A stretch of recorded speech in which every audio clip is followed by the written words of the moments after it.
Hey everybody, I wanted to close out 2021 with another book review, and this one is going to be for Invitation to the Game by Monica Hughes. Highly recommend this book. I originally read it almost 30 years ago when I was in 4th grade, and pardon me, it holds up really well even to this day, and is perhaps even hauntingly relevant to what's going on in the world today, as so much science fiction often turns out to be. So it is YA fiction, but like a lot of really good YA fiction, it very smoothly and seamlessly transcends the confines of that age demographic. It holds up as just good science fiction. Really, the only thing young adult about it is that it is dealing with teenagers, at a very pivotal time in their lives as they're stepping out into the world, which are issues that are relevant to, are obviously, or is a time period that's going to be relevant to readers approaching that age range themselves. But it never feels, other than that, it never feels like you're reading a children's or a young adult book. It just feels like a good story. And so what prompted me to read it was hearing about, a few months ago, about Mark Zuckerberg's announcement of the Metaverse, or a few weeks ago, or whatever it is. I'm trying not to follow the news. Anyway, but hearing about the Metaverse from Mark Zuckerberg, really, it's amazing. I cannot tell you just the sheer level of emptiness and despair that welled up in me when I found out that that Mark Zuckerberg was really was taking the next step in social media evolution, the evolution of this thing that has alienated us, has separated us, has made us feel like we are completely plugged into one another all the time while still being literally physically more disconnected than we ever have. This thing that is responsible for tremendous depression, is responsible for is responsible for the madness and the idiocy of cancel culture and the emergence of extremist political ideologies now being touted as legitimate positions and that sort of thing. All of this thing, like, he's taking it to the next level, and doing it in his typically bizarre, uncanny valley robot demeanor. And so he's basing it, the reason he's calling it the Metaverse is that he's basing it on Snow Crash by Neal Stephenson, where the internet is referred to as the Metaverse and functions alongside what Mark Zuckerberg is trying to create. And he is apparently a tremendous Neal Stephenson fan. Neal Stephenson's writing has been, Neal Stephenson takes kind of the mold of cyberpunk laid down by William Gibson and Bruce Sterling and advances it to the next extreme, often with a heavy satirical element. And because of that satirical element, it is particularly galling that Mark Zuckerberg is looking at the book Snow Crash, where large corporations function essentially like lawless mafia entities, mafia operations, and is reading the satirical, deeply sarcastic, virtual reality-based future dystopia in that story and saying, "Let's do that!" And so, knowing that, I thought about rereading Snow Crash. Snow Crash is a phenomenal book, and I want to read. It's the only Neal Stephenson I've ever read, so I'd like to go back and read some of his other stuff. I thought about rereading Snow Crash. But I really just, the feeling of emptiness was just so amplified, and I did not want to go back and re-experience that and just feel that sick, churning feeling in the stomach, imagining what Mark Zuckerberg is thoughtlessly and brainlessly barreling us all towards. Anyway, so I decided to read something that spoke more to how I was actually feeling. about the future as we are now experiencing it, the future that we are all hurtling towards. And this book, Invitation to the Game, really does land on it perfectly for me. It presents a future dystopia where most jobs are done by machines. The so-called working class are really the corporate elite who look down on the common folk who are the chronically unemployed. In that regard, it's very reminiscent of Player Piano by Kurt Vonnegut, which is another phenomenal book I recommend. But where Player Piano obviously is limited to the more nuts and bolts, turning of gears sort of machinery that you would associate with high tech, advanced technology in the 1950s. This incorporates the burgeoning advent of ideas of interconnected computers, computing technology, and virtual reality, and things that were really coming to the forefront in the early 90s as far as new and exciting ideas. So it deals with, in this world where everything is controlled by machines and most people are chronically unemployed, we are presented with a group of high school kids who have just graduated high school, and despite having phenomenally high marks in all of their studies, not one of them rises to the level of being able to perform perform in their given skill fields. Skill areas, being able to perform in any given area better than a machine could do it. So consequently, they are relegated to these slums and ghettos for the permanently unemployed.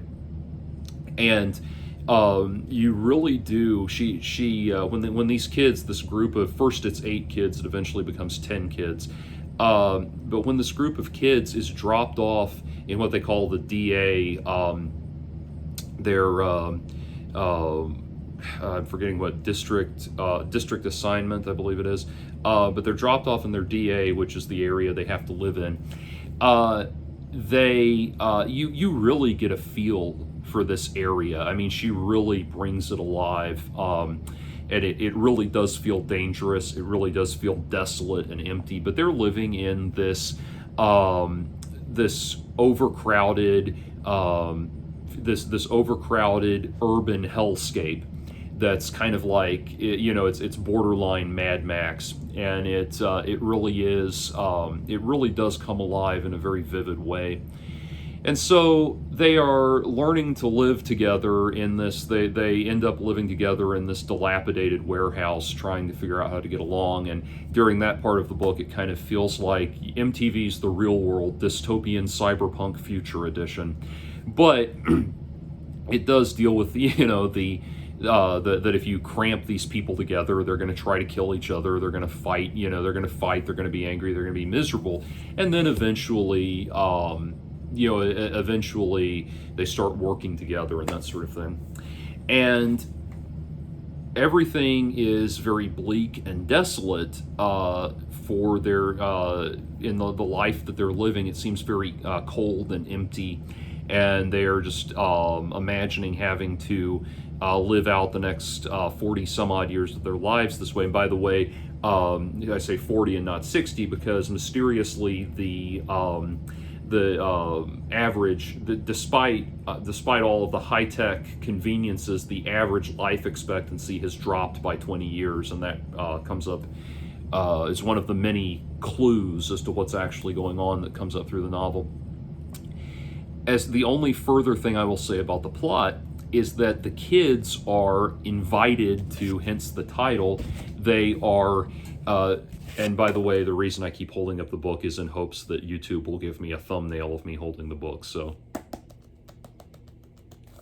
Anyway, they are invited to play this game, this mysterious game. They get an invitation to the game. And I always love science fiction like this, where it's a group of people being mysteriously dropped into a bizarre environment, a bizarre atmosphere. The movie Cube is a great example of that. It had two sequels that were of moderate appeal, but the first one is great. The first one's phenomenal, just really stunning science fiction. Cube, if you ever get to see that. But it's the same kind of thing of people being dropped into this very alien, bizarre, foreboding environment and having to kind of collaborate through it. My favorite short story of all time, I Have No Mouth and I Must Scream by Harlan Ellison, is similar in that regard.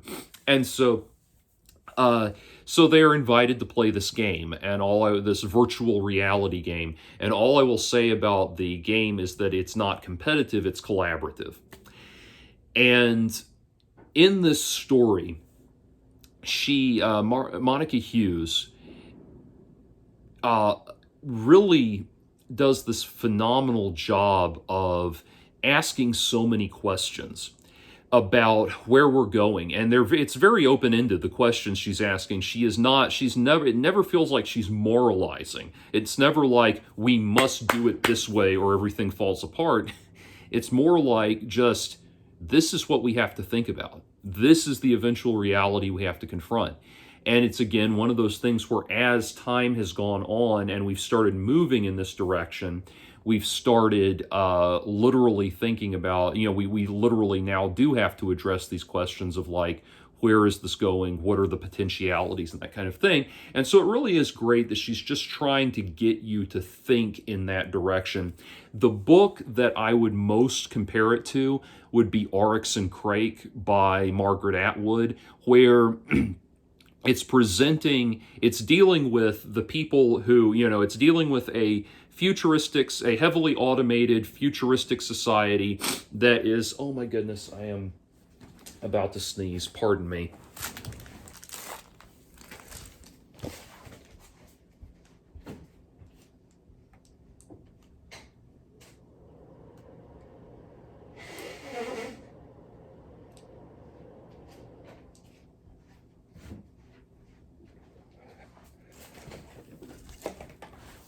Oh, goodness.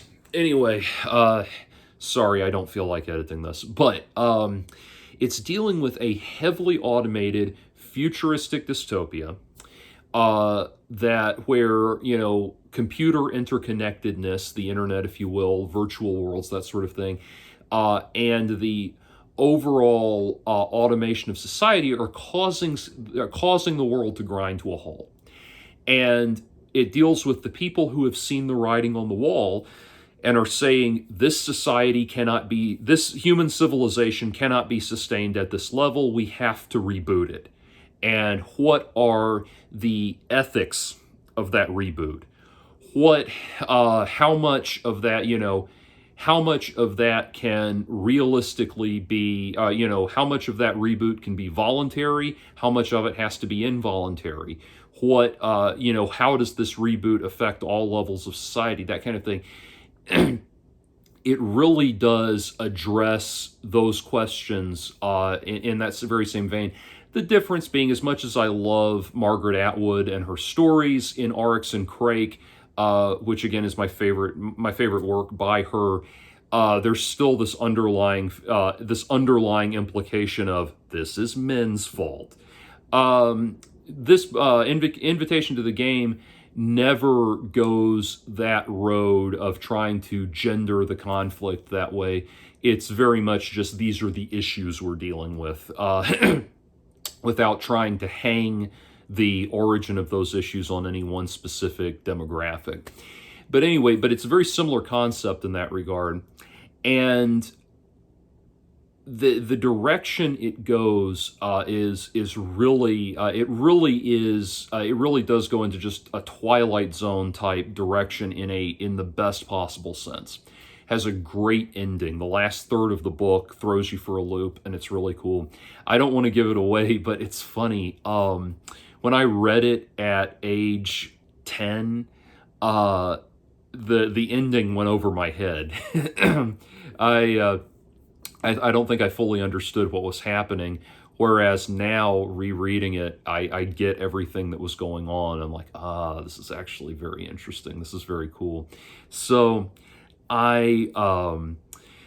highly, highly recommend this book. And really, it's. I think it was republished recently just as The Game. I prefer the title Invitation to the Game because there's this really cool subtext, this underlying meaning to what's being said there. On the one hand, yes, they are being invited to play in this literal virtual reality game, but on the other hand, it's also saying it's dealing with young people fresh out of high school who are trying to, join society and make their way in the world. And so in that way, it's like we're saying, yes, it's an invitation to the game. Well, we're inviting you to come join society, take part in society as it currently exists. Do you want to do that? Is that a good idea? Can you reasonably and ethically do that? That sort of thing. That's something that young people have to confront, that invitation to the game of being invited to participate in a larger society. So it's really cool that there's there's this meta level to it like that. The writing style, again, does not feel it feels like we're dealing with teenage characters, but it does not feel like there are to me there are kind of three stages in the evolution of young adult writing. Young adult writing, so, that begins some 75 to 100 years ago, presents young people as these kind of delicate, immaculate little pixie people. There once was a magical little boy named Christopher Robin who was dancing merrily through the 100-acre wood. And all that's obviously children's literature, but you get the idea. It's this very magical, wonderful little, magical, silly little children having that wonderful adventure in the woods. That sort of thing. And it doesn't feel like you're dealing with actual kids. It feels like you're dealing with you're reading about what adult writers would like for kids to be in a highly stuffy kind of reserved Victorian society. And then there is the kind of young adult fiction as genre proper thing that emerged in the 60s, 70s, 80s. And this is where you're seeing Beverly Cleary and Judy Blume and those kinds start to thrive and start to come into their own. And they are writing more realistic kids and more believable kids, but there's still this feeling of they're not writing. They don't feel like literal kids. They feel like it feels like adults writing symbolic, archetypal representations of children. It's kind of like if we're using the Ramona series, for example. Ramona is this archetypal bratty child. Beezus is this archetypal trod upon older sister. They fit these archetypal roles. And they feel more like symbols than actual characters. And the evolution of young adult literature has been moving, I think, towards writing characters that just stand on their own as characters rather than feeling like adults preaching to children about what they're about how children ought to behave or should ideally behave. And so in that regard, Monica Hughes really hits it home. She really does well in just writing good characters. And I think, the real explosion of popularity for young adult literature, what made it cross over and become mainstream literature that adults were reading and people were just reading as serious literature, obviously came with the explosion in popularity of Harry Potter. And J.K. Rowling did this very well in her characters, where you never feel like, even though you are reading a story about a magical little boy, it never feels like, there once was a magical little boy named Harry Potter. It never feels like that. It just feels like these are good characters. Here are these characters. Here are these people going through what people in this stage of their life would be going through. They're written realistically. The audience is not being condescended to in any way. And that appeal was that factor was what really allowed those books even the early books, which are written more for a younger crowd, allowed them to really transition into, kind of crossover into mainstream literature in a very real way. So Monica Hughes is much, much more closer to that end of the spectrum. And I think that's really good. So yeah, like I said, I cannot recommend this book enough. It is just a really, really cool idea. An unsung classic, a cult classic of early 90s. Early 90s YA literature. I got this at the Scholastic Book Fair. I very specifically remember getting this. And I remember, if I don't know if they still do this in schools or not, but my generation, they would give us these little catalogs when the Scholastic Book Fair was coming to town. They would give us these little catalogs of the products and everything, and go through. You could go through and kind of find what you wanted to beforehand, and they were always so cool to peruse these things, everything. And there was always really good stuff. They always had like all of the Klutz books and everything, and the the Where's Waldo and that sort of thing, and your Berenstain Bear chapter books and stuff like that. But I remember reading opening the catalog and seeing this cover art, and it just so stood out compared to everything else in there. Everything else in the catalog around it was like my generation's equivalent of Diary of a Wimpy Kid and stuff like that. And then I saw this, and I immediately was like, I've got to have this. And I can remember going, into as much as memories from that time kind of vanish into the haze, I can still remember the room where they had the book fair set up and just walking straight to that book, seeing it and walking straight to this book, like, I've got to have it. I've got to read this book, because it was such a striking cover. Interestingly enough, though, this cover is actually about the only thing I will criticize about this book, because look at this right here. That's one of those electrode suction cup things that you put on somebody's body to read their vital signs while during a medical procedure or during some kind of research study. You would not attach that to somebody's shirt. So that's really the only criticism I have of this book. Read it. Invitation to the Game by Monica Hughes. Like I said, I think it was republished as just The Game. I still prefer it with this title. Really cool story. Highly recommend. Happy New Year.